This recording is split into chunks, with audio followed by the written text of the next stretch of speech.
Bonjour à tous et bienvenue pour ce nouveau test. Aujourd'hui on va parler des Terrain VX Pro fraîchement sortis. Un an après les Terrain VX et arrive avec en gros du 9 drivers par côté. Là on en avait 7 sur les Terrain VX et vendu forcément aussi un peu plus cher puisqu'ils approchent la centaine d'euros, donc entre 85 et 95 euros on va dire, selon le cours de l'euro, les réductions diverses et variées. Et donc en plus de ça, vous pouvez le retrouver chez Lucky LZ Store comme d'habitude, vous avez le lien dans la description si vous êtes intéressé. Et ce qui fait qu'ils viennent un petit peu améliorer la gamme VX, la gamme en plus de sa TRN tout simplement, en ayant quelque chose de plus large, et vient apporter un peu plus de technicité au TRN VX premier du nom, que j'avais plutôt et que j'apprécie beaucoup pour certaines choses. Ici avec ces deux drivers supplémentaires, une signature un petit peu modifiée et ajustée, on arrive sur quelque chose d'un petit peu différent qui peut plaire ou non, à voir. Et je vais en prodiguer en plus de ça mes conseils. Allez, c'est parti pour ce test.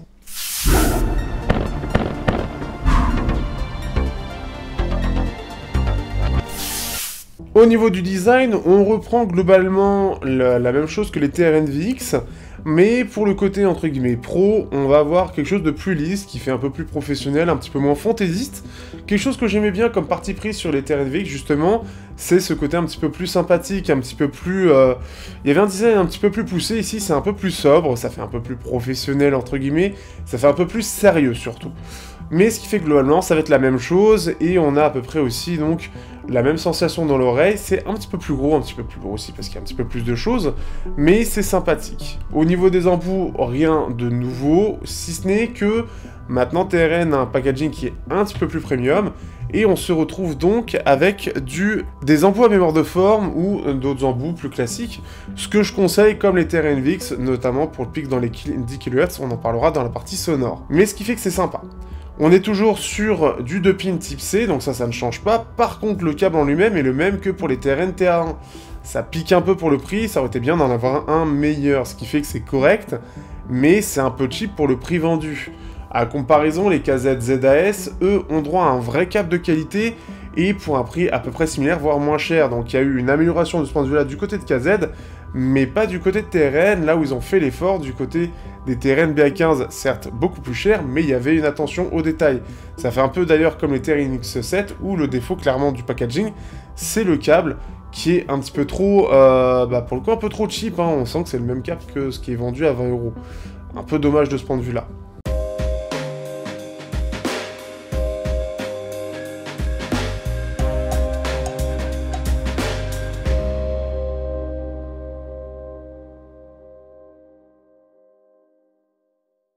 Passons maintenant à la qualité sonore. Donc on est sur du 9 drivers. On a un driver dynamique, 4 drivers pour les médiums et 4 drivers pour les hautes fréquences, donc aigus et le reste.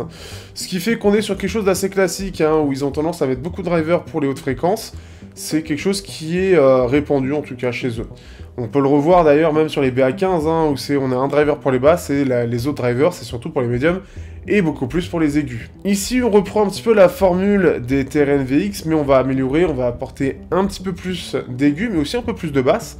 En fait, on peut le voir au niveau de la signature, on a quelque chose de proche, mais avec une basse qui est un peu plus présente, on a même droit à un driver qui est un peu plus technique, et aussi, et c'est un petit peu plus dommage de ce point de vue-là, parce que c'est une incidence, un pic dans les 10 kHz qui est un peu plus large, et qui s'entend plus, forcément avec deux drivers en plus dans cette partie-là, cette partie-là va pouvoir être plus utilisée, plus être mise en avant, pour des bonnes et des mauvaises choses. Donc, globalement, on a droit à une scène qui est plutôt large, on a droit à des détails qui sont plutôt présents grâce au pic notamment, et la signature est globalement assez bien équilibrée.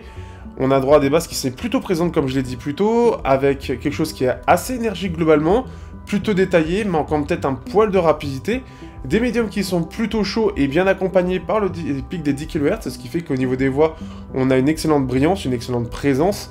Donc c'est quelque chose de plutôt positif, mais qui, de temps en temps, surtout si vous écoutez un petit peu fort, on va avoir de la sibilance qui va ressortir plutôt régulièrement, et ça c'est un petit peu dommage. Les aigus, eux, vont être assez présents aussi, un peu moins que les TRN VX, donc on a ce côté un peu plus en retrait. Par contre, Le pic dans les 10 kHz, lui, va être assez présent et est un petit peu large, ce qui fait que pas mal de tout ce qui est cymbales ou tout ce qui est instrument qui va taper dans cette partie-là, assez aigu, va vraiment beaucoup ressortir, même plus que les TR-NVX, ce qui est un peu dommage. Alors, autant ceux qui aiment bien la batterie, et notamment toute cette partie cymbales, etc., ça va être plutôt sympathique parce que ça va les mettre beaucoup en avant. Ça permet aussi de faire quelque chose de très détaillé, mais derrière, bah en fait, on se retrouve avec des cymbales qui ressortent beaucoup. Ça pouvait déjà un peu ressortir avec les TR-NVX, mais ça allait, surtout si on mettait les embouts à mémoire de forme. Ici, c'est la même chose. Je vous conseille de mettre les embouts à mémoire de forme, sinon, cette partie-là va vraiment taper et va vraiment agresser, va vraiment fatiguer l'oreille. Donc ça, c'est un petit peu dommage. On se retrouve toujours avec ce pic qui est présent. Il semble pas autant présent que ça, mais clairement, il se ressent. Et les embouts à mémoire de forme vont vraiment permettre de calmer un petit peu ça et mettre un petit peu plus en avant la basse. Donc, ce qui fait que c'est plutôt sympa, mais sur du métal, c'est plutôt bien géré, mais sur d'autres styles, par exemple, et je pense surtout à Arcasia, pour ceux qui connaissent, c'est de l'électro tout simplement, qui est assez cool. Mais alors là, en fait, le truc, c'est qu'Arcasia aime beaucoup utiliser des cymbales qui vont taper dans cette zone-là, et c'est juste insupportable, malheureusement. Ce qui fait qu'on se retrouve vraiment avec ce problème-là qui persiste, même avec des envois à mémoire de forme, donc ça va un peu limiter. Autant c'est très bien pour du classique, ça s'en sort pas mal sur du métal, mais avec un peu de sibilance, sur des styles un peu plus calmes aussi, mais pareil, la batterie ressort quand même pas mal, hein. Tout ce qui est cymbale, encore une fois, ressort beaucoup, c'est un peu le défaut.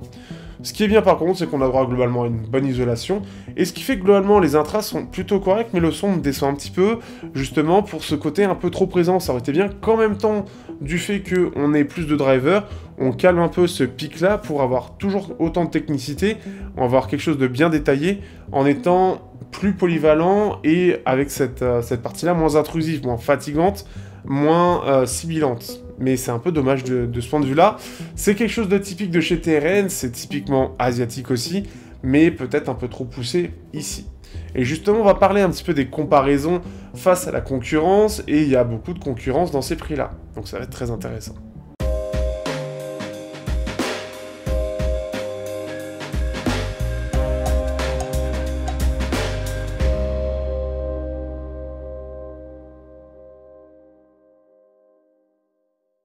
Face au premier TR-NVX, vendu aujourd'hui une cinquantaine d'euros, on sent qu'ils sont quand même plus techniques. Ça, c'est une première chose qui va se ressentir. On a plus de détails, on a une scène qui est un peu plus large, les médiums ressortent mieux aussi, et la basse, elle, est un petit peu plus énergique. Sur les VX, on sent que la basse est un petit peu plus orientée sur les sous-basses, elle est un peu plus discrète. On a une signature qui est un petit peu plus montante, c'est-à-dire qu'on a les basses qui est en fait la plus en retrait, les médiums un peu plus en avant, les aigus un peu plus en avant, et le pic de 10 kHz. Ça donne en soi une meilleure cohérence, on a un peu moins de détails, et dans les médiums il y a un petit peu plus de masquage d'autres instruments, mais on a quelque chose qui est un petit peu plus agréable, et qui est un peu plus polyvalent à mon goût. Je trouve que le pic des 10 kHz se ressent un petit peu moins, on a une zone un peu plus fine, moins de drivers, donc moins de bande passante entre guillemets dans cette partie-là, ce qui fait que c'est un peu moins agressif et c'est un peu plus polyvalent. Encore une fois, c'est avec embout à mémoire de forme, c'est là où je les préfère dans les deux cas. Ce qui fait que les VX sont clairement moins techniques, les VX Pro sont clairement la version plus technique, avec quelques ajustements un peu plus basses et un peu moins d'aigus, mais ce pic de 10 kHz c'est vraiment le petit défaut. Face au KZ ZAS, on a quelque chose qui est assez intéressant. Alors le test va sortir prochainement, et ce qui fait que les ZAS, eux, sont vraiment très basseux. On a une basse qui est très présente, très orientée sur la sous-basse, et on a quelque chose de très descendant, c'est-à-dire que les médiums sont un peu plus en retrait, et donc appuyé par la basse, donc on a un son qui est très chaud, des aigus toujours un petit peu plus en retrait, ce qui fait que c'est pas hyper détaillé, hyper fin, mais ça reste assez présent, assez détaillé tout de même globalement.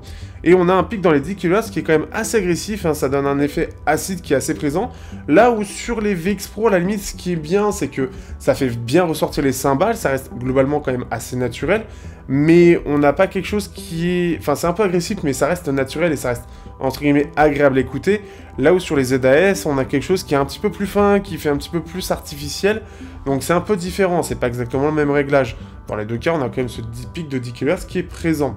Donc c'est vraiment pour une cible très différente, clairement les ZAS sont là pour être très fun, sont moins polyvalents, vont être orientés plus sur des styles type métal, rap, électro surtout, pour le côté bien fun, le côté pas agressif dans les aigus, bien faire ressortir les cymbales pour avoir une batterie bien punchy. Donc c'est un peu différent, on a quelque chose qui est un petit peu plus équilibré du côté des VX Pro, ce pic pour donner beaucoup de technique dans les 10 kHz, et c'est quand même plus équilibré, donc on peut l'écouter sur plus de styles. Mais vraiment, par contre, c'est vraiment important d'avoir les embouts à mémoire de forme pour calmer cette partie-là. Face au Tinker TK300, c'est une chose aussi un petit peu différente. On a droit à une signature en V du côté des Tinker. Donc on a une basse qui est beaucoup plus présente, c'est bien chaleureux. On a un driver dynamique qui est beaucoup plus performant, qui est à la fois bien rapide et qui va très bas dans les basses et de façon assez élevée. On a des médiums qui sont en retrait et qui sont bien appuyés par la basse, on a quelque chose de chaud, c'est beaucoup moins sibilant. On a un côté un peu moins technique, par contre, dans les aigus. On reste sur un triple driver, mais nulls. Et ce qui fait que les cymbales sont un petit peu moins précises, mais par contre, c'est beaucoup plus doux et c'est beaucoup plus agréable. On en profite mieux et on a quelque chose qui est un peu moins désagréable à l'oreille, entre guillemets, un peu moins technique, mais un peu plus doux. Et globalement, bah, ça permet d'être dans ces styles assez fun, et même par rapport aux ZS, on y reviendra dans le test précisément dessus, ça reste assez clair, mais c'est pas désagréable, c'est juste surtout un peu moins détaillé, et c'est assez logique. On a quand même une différence de nombre de drivers qui aide pour le coup les VX Pro, d'une part par le pic qui est très appuyé, mais aussi par le nombre de drivers qui vont pouvoir appuyer et pouvoir donner beaucoup de détails dans cette partie-là, qui fait que ça rend plutôt bien sur les VX Pro en termes de détails, mais ça rend mieux en termes de côté agréable sur les Tinker. C'est quelque chose que je recommande énormément pour le métal, et je vous invite à regarder le test.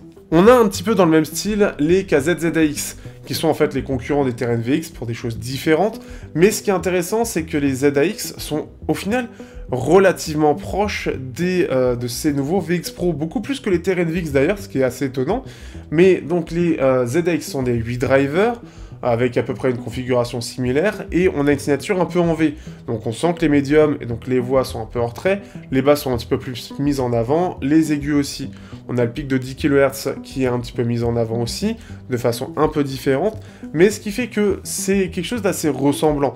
On a quelque chose qui reste quand même plus équilibré du côté des VX Pro, la basse est un petit peu moins présente, les médiums un peu plus présents, donc et puis ce pic aide aussi bien évidemment, mais on a ces voix qui vont être un peu plus présentes, un peu plus moins masquées par les deux autres extrémités, et des aigus qui restent un petit peu plus doux aussi. Ce qui fait qu'on a quand même cet équilibre, mais c'est clairement, encore une fois, et je me répète bien évidemment, le pic de 10 kHz qui ressort vachement plus, ce qui fait que c'est un peu différent. Les ZX ont un rendu, pour ceux qui connaissent, un rendu qui est vraiment similaire, qui va être vraiment plus fait pour du métal, pour des choses un peu fun justement, la signature en V veut ça, là où les VX Pro vont être encore une fois un peu plus doux. Pour terminer, et ça faisait un peu longtemps que je les avais pas ressortis, les Yinyu Topaz, qui sont des intras que j'ai depuis très longtemps, 5 drivers, ils sont vendus une 60aine d'euros, avec un design que j'apprécie énormément, et ce qui fait que eux, clairement, ils ont vieilli aujourd'hui. C'est du 5 driver Belsing, on sent que c'est vraiment pas détaillé, on a une signature qui est assez douce, puisque on va avoir une basse qui va être un peu présente. Le driver dynamique est clairement aujourd'hui un peu dépassé techniquement, c'est assez mou, c'est un peu lent, mais c'est agréable, et elle est assez élevée, et le reste du spectre est à peu près équilibré. Donc on a quelque chose d'assez linéaire, ce qui fait qu'on a des voix qui ressortent plutôt bien, des aigus aussi, mais c'est pas très fin, c'est pas très forcé, il n'y a pas le côté pic pour donner un énorme côté très détaillé, très fin, donc ce qui fait que ça fait un peu mou, ça fait un petit peu doux, ça fait un petit peu... on sent le manque de technicité, mais ça se sent aussi en lui-même quand on entend, on sent que ça manque de détails, on sent que ça manque de séparation des instruments, on sent que ça manque d'un petit peu de tout, ce qui est assez logique, hein, je les ai depuis 2 ans au moins, et la chi-fi a augmenté très très vite. Donc ce qui fait que ces topaz sont vraiment plus doux à l'oreille, ils sont pas du tout agressifs, ils sont bien équilibrés, le son est vraiment joli, il est chaleureux, il est doux, mais par contre derrière, techniquement, il est quand même pas mal à la ramasse face à ces nouveaux concurrents. Donc c'est des choses différentes, et encore une fois, le pic de 10 kHz n'aide pas non plus, puisque ça permet de mettre en avant ce côté technique, parce que ça booste beaucoup ce côté détail. C'est quand même quelque chose, encore une fois, à rappeler, mais comme ça, vous en êtes sûr pour chaque partie d'intra. Là où, voilà, c'est pas très détaillé, on sent que c'est des vieux drivers, l'implantation aussi, et que forcément, il n'y a pas énormément de détails. C'est très correct, et c'est des intras que je trouve toujours très top, mais qui sont clairement dépassés par ces nouveaux acteurs. Ce qui fait que c'est super intéressant, en tout cas, ces VX Pro sont pas mauvais, mais vraiment, et je me répète, et si vous avez une égalisation qui est performante, Si vous le baissez un petit peu, ce pic, vous pourrez en profiter très très bien. Ça reste bien globalement bien géré, et on a une belle signature, et si on efface un peu ce pic, on a quelque chose qui est très agréable à l'oreille, très technique, une bonne clarté, une bonne scène, une bonne isolation, c'est bien équilibré, ce qui fait que c'est vraiment agréable. Donc c'est clairement quelque chose que je peux recommander, mais attention à ceux qui sont sensibles à ça.